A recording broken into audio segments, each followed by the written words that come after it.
ఓం నమో నారాయణాయ. ఓం నమః శివాయ. శ్రీమాత్రే నమః.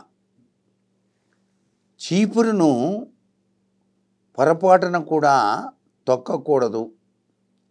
చీపిరితో పురుగుల్ని చంపకూడదు అంటారు.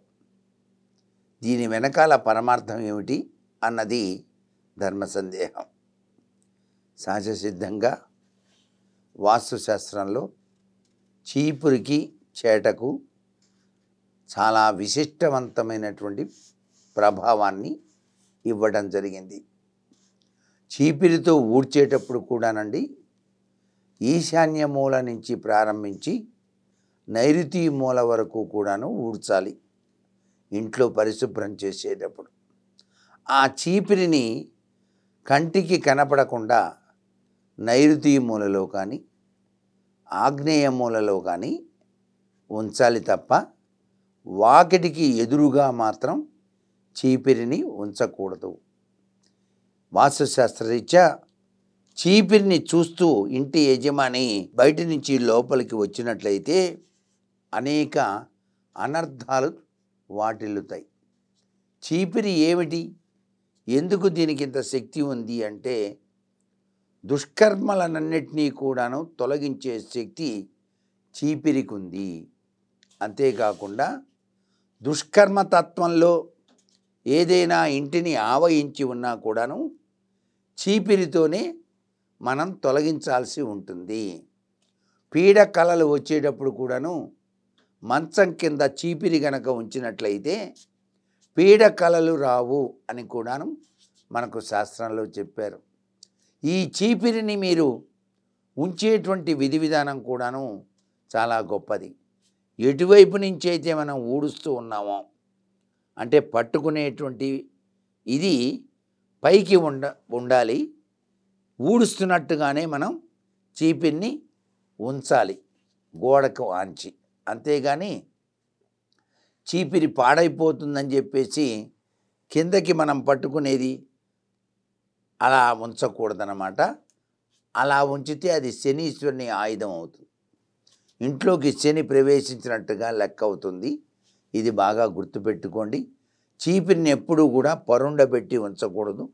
నేను చెప్పినటువంటి పద్ధతి ప్రకారమే చీపిరిని ఉంచాలి. అంతేకాకుండా తెలియకుండా చీపిరిని కాలితో తొక్కకూడదు. కాలితో చీపిరిని తొక్కితే మన అరికాళ్ళలో దరిద్రం వస్తుంది.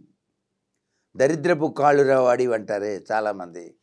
ఎందుకు వచ్చినాయి అంటే తెలియకుండా చీపిరిని తొక్కినందువల్ల అనమాట. అందుచేత చీపిరిని ఎప్పుడూ కూడాను తొక్కకూడదన్నమాట.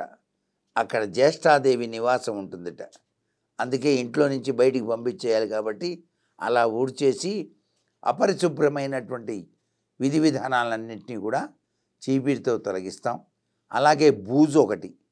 బూజు పట్టినప్పుడు బూజు బుధవారం నాడే దులపాలి చీపిరితో, మిగతా రోజుల్లో దులపకూడదు అనే విషయాన్ని కూడా గుర్తుపెట్టుకోండి.